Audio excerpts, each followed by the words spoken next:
Doctor صاحب اب مسئلہ یہ ہے کہ ایک طرف تو ہماری سوسائٹی میں گول سیٹ کرنے کے حوالے سے اب جیسے آپ نے کہا کہ یہ ایک سوسائٹی کا فیلئر ہے، انڈیویجولز کا بھی ہے، لیکن من حیث القوم یہ ہماری سوسائٹی کا فیلئر ہے۔ ایسی سچویشن کے اندر سویلائزیشنل چینج ہوتی ہے، انٹرنیٹ آتا ہے، دنیا تبدیل ہو جاتی ہے، خاص طور پہ پاکستان اور مشرق میں رہنے والے لوگ وہ بالکل ایک دم جو ہے انٹرنیٹ کی وجہ سے مغرب کے ساتھ ساتھ آ کے چلنا شروع ہو جاتے ہیں، اور وہ کوا چلا ہنس کی چال اپنی بھی بھول گیا۔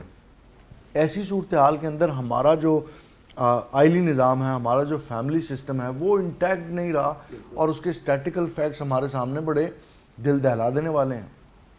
اب فیملی یونٹ کو کس طرح سے اسٹیبل رکھا جائے اور مستحکم کیا جائے کہ وہ بچہ جس کے پاس مقصد بھی نہیں ہے، جس کو تعلیمی نظام بھی مقصد نہیں دے رہا، معاشرتی نظام بھی مقصد نہیں دے رہا، اس کو مقصد بھی دیا جائے اور اسے ہاربر بھی کیا جائے۔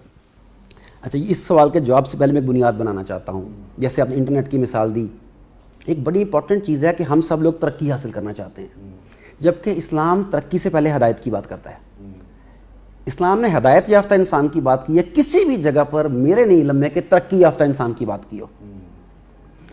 اب ہوا یہ کہ یہ ترقی ہے، یہ ترقی ہے، اب میرے پاس ہدایت نہیں ہے، ترقی آ گئی میرے ہاتھ میں، اب میں اس میں پورن دیکھوں گا، میں اس کا مس یوز کروں گا، میں اس کا وہ حال کروں گا جو نہیں کرنا چاہیے تھا، کیونکہ ترقی آ گئی ہے، ہدایت نہیں آئی۔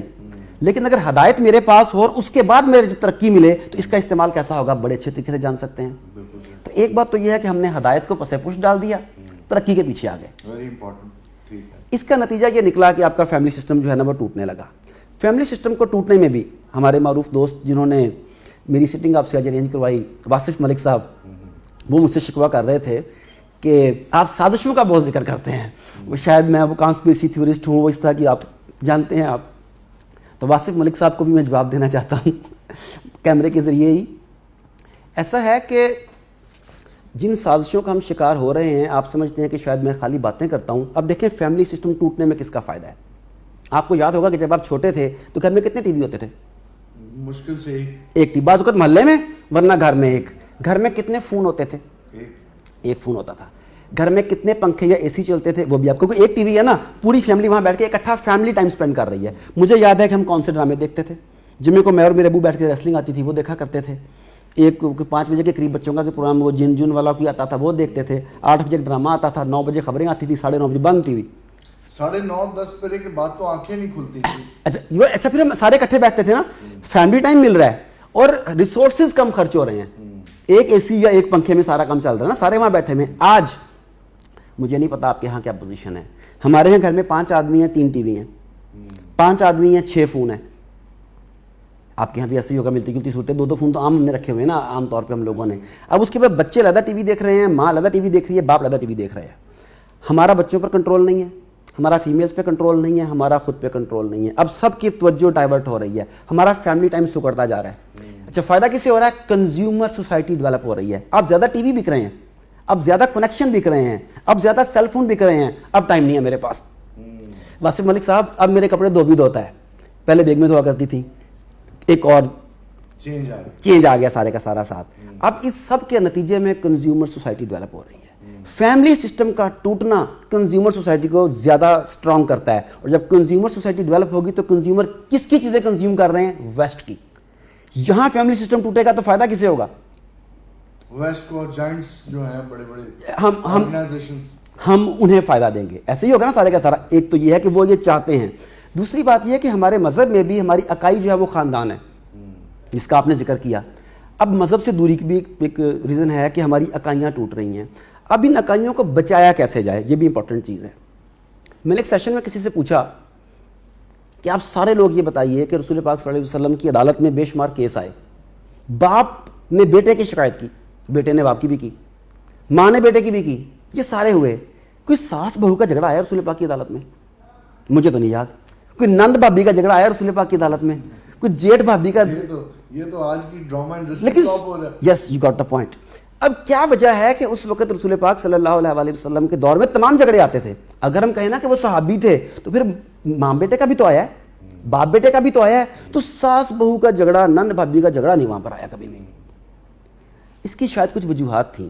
ایک تو یہ کہ اس وقت کی مائیں اپنے کام سے کام رکھتی تھیں، بیویاں اپنے کام سے کام رکھتی تھیں, بہنیں اپنے کام سے کام رکھتی تھیں, محلاتی سازشوں کو پروان نہیں چڑھایا جاتا تھا. جس ڈرامہ انڈسٹری کی آپ نے بات کی, اس وقت جو موسٹلی یہاں پہ پاکستان اور انڈیا کے ڈرامے دیکھے جا رہے ہیں, ان کے بنیادی تھیم جو ہیں آپ دیکھ لیں, محلاتی سازشیں, ایکسٹرا میریٹل افیئرس, لو چائلڈ. اچھا دیکھیں نام لو چائلڈ دے دیا اسے, جو بچہ ہم جسے ہم ناجائز بچہ کہتے تھے, انہوں نے اسے کتنا میٹھا شوگر کوٹڈ لفظ دیا کہ لو چائلڈ, یہ میرے محبت کی پیداوار. دیکھیں دس از نان سینس, ہم نے نام اسے یہ دیا. اچھا جن ڈراموں کے جو تھیم ہے وہ ان 3-4 باتوں کے گرد گھومیں گے, آپ مسلسل ذہن سازی کر رہے ہیں. ذہن سازی کرنے کے نتیجے میں آپ نے بتایا کہ کسی شادی شدہ عورت کا کسی مرد کے ساتھ دوسرا تعلق رکھنا جائز ہے, کیونکہ وہ فرض ہے شوہر کے ساتھ, یہ دل کا معاملہ ہے, یہ محبت ہے. اپنے ناجائز بچے کو لو چائلڈ دے کے اسے اپنے قابل قبول بنانے کی کوشش کی, اس طرح کے بے شمار معاملات. تو جب یہ چیزیں آئیں گی تو ڈیفینیٹلی فیملی سسٹم ٹوٹے گا, آپ کے اندر وہ دل کے جذبات وہ نہیں رہیں گے, وہ ساری چیزیں وہ نہیں رہیں گی. جب آپ کی بہن جب چھوٹی تھی, آپ بھائی تھے سارے, تو بہن آپ کے جو کپڑے استری کرتی تھی, وہ بہن جو آپ کو جوتے پالش کر کے دیتی تھی, وہ بہن جسے آپ اپنی سائیکل پہ یا موٹر سائیکل پہ بٹھا کے ٹیوشن سینٹر لے کے جاتے تھے, اس کا خیال رکھتے تھے, ایک وہ محبت تھی. آج دھوبی سے کپڑے دھل کے آتے ہیں, بہن نے کوئی کام نہیں کیا. آپ بہن کو لے کے نہیں جا رہے بازار کے ٹیوشن پہ, رکشے والا لے کے جا رہا ہے, آپ کی بانڈنگ ہی نہیں ہو رہی.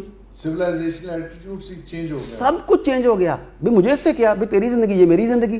تو جب آپ کے اندر محبت نہیں رہے گی, ایک دوسرے کے لیے کام نہیں کریں گے, ایک دوسرے کے لیے ایثار نہیں کریں گے, تو فیملی کہاں برقرار رہے گی. فیملی برقرار نہیں رہے گی تو پھر 3-4 چیزیں ڈیولپ ہوں گی. Number 1, old homes, nursing homes, day care centres, child care centres.